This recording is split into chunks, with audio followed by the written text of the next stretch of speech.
Welcome to SOC knowledge hub. आज मैं आपको केंद्रीय विद्यालय स्कूल्स के बाल बाटिका 1, बाल बाटिका 2, बाल बाटिका 3 के ऑफलाइन मोड पर किस तरीके से फॉर्म फिल किया जाएगा और क्लास सेकंड से क्लास 9 तक आप ऑनलाइन फॉर्म अपने नियरेस्ट केंद्रीय विद्यालय में जाके सबमिट कर सकते हैं।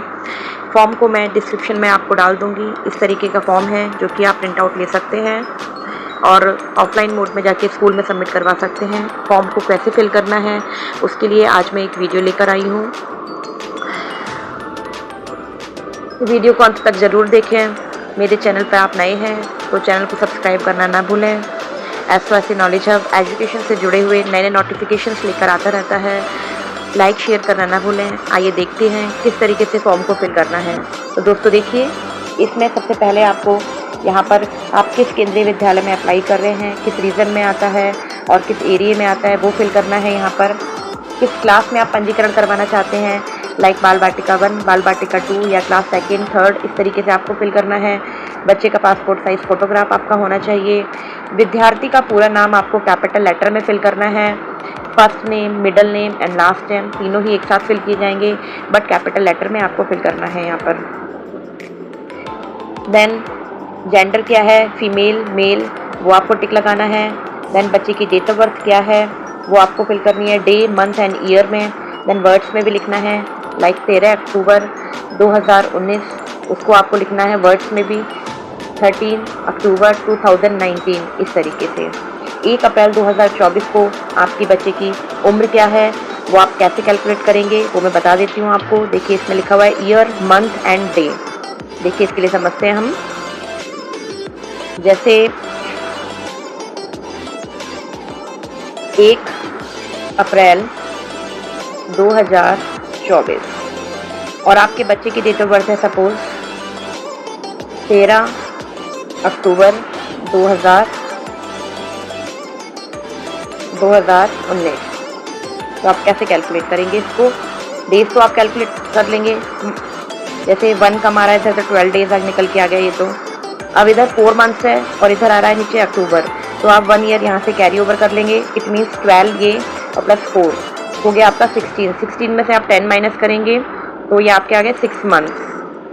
और इधर आपने 1 ईयर इधर दे दिया तो इधर हो गया आपका 2023। 23 में से 2019 आप माइनस करेंगे तो आपका निकल के आएगा 4। तो इट मीन्स आपका बच्चा 1 अक्टूबर 2024 को 4 ईयर्स 6 मंथ एंड 12 डेज का कैलकुलेट होकर आएगा। तो देखिए इस तरीके से आप इसको कैलकुलेट कर सकते हैं। तो आप इसको फिल कर दीजिए। देन आप किस श्रेणी में आते हैं? जनरल कैटेगरी में SC, ST, OBC, EWS, BPL, CWSN, उस पर टिक लगाना है।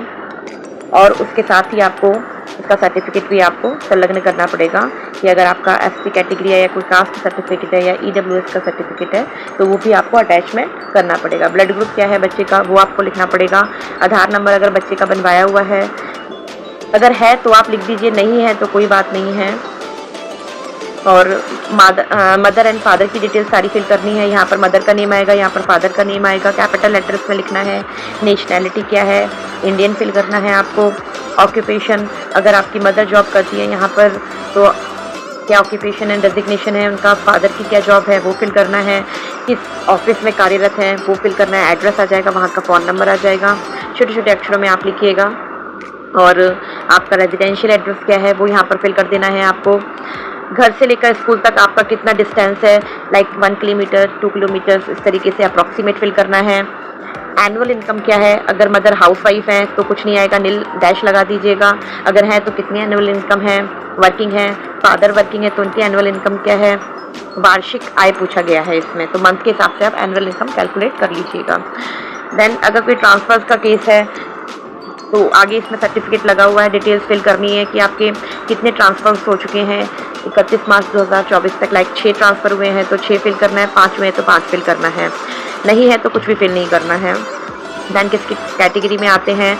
सर्विस कैटेगरी क्या है आपकी, गवर्नमेंट जॉब में, स्टेट गवर्नमेंट जॉब में, सेंट्रल गवर्नमेंट जॉब में, वो फिल करना है। अगर मदर का कुछ नहीं है तो डैश।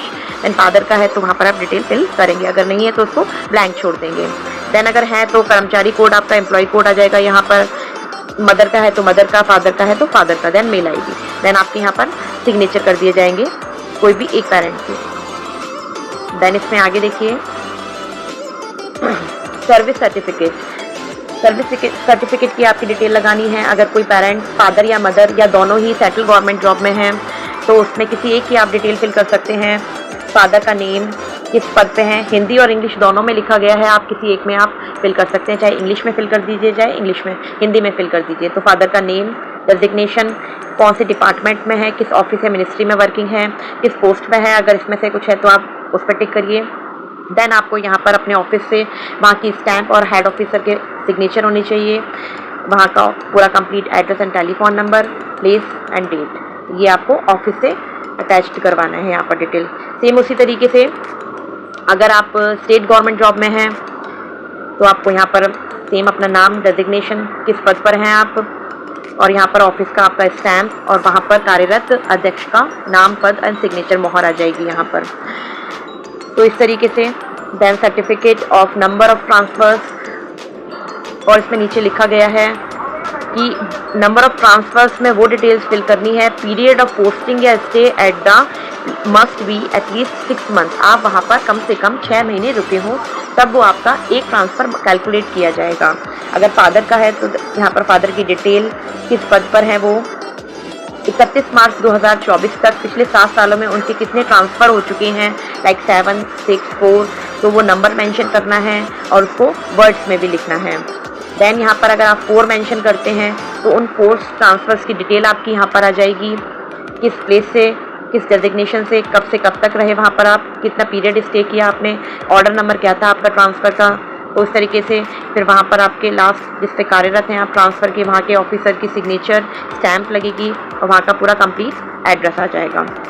देन उसी तरीके से अगर किसी पेरेंट की ऑन वर्किंग डेथ हो जाती है, लाइक सेंट्रल गवर्नमेंट जॉब में थे वो या स्टेट गवर्नमेंट जॉब में या सेंट्रल एम्प्लॉय के लिए बना हुआ है, तो यहाँ पर आपको फिल कर देना है किस बच्चे के प्रति आप भर रहे हैं, उनके फादर मदर का क्या नाम था, डेथ की क्या डेट थी, सेवा काल जो रहा उनका, उस तरीके से डिटेल उनकी फिल करनी है और उनकी भी ऑफिस से यहाँ पर स्टैंप लगेगी। तो ये जो कुछ अटैचमेंट हैं अगर आपकी फुलफिल करती हैं तो आप फिल करेंगे, अदरवाइज़ आप इसको रहने देंगे, क्योंकि जो केबीज़ में है सबसे पहले preference central government job, state government job, transfers और फैमिली बैकग्राउंड अगर गवर्नमेंट जॉब से रहता है, प्लस में जो सर्टिफिकेट्स अटैच करते हैं like caste certificate, EWS certificate, BPL, उनको प्रेफरेंस पहले दी जाती है, उसी के अकॉर्डिंग ही मेरिट बनाई जाती है। तो आप फॉर्म को ध्यान से देखिए और अच्छे से फिल कीजिए। ऑफलाइन मोड में जो फॉर्म्स हैं आप उसको इस तरीके से फिल कर सकते हैं और स्कूल में जाकर, और ध्यान रखिए दोस्तों इसके साथ में डॉक्यूमेंट अटैच करना ना भूलें, उनकी आप प्रिंट आउट्स ले लीजिए, उसको भी काउंटर साइन करिए और अच्छे से अटैच करके आप स्कूल में सबमिट करिए। और कब इनकी मेरिट निकलने वाली है, कब इनकी लिस्ट निकलेगी, वो मैं आगे नेक्स्ट वीडियो में बताती हूँ आपको।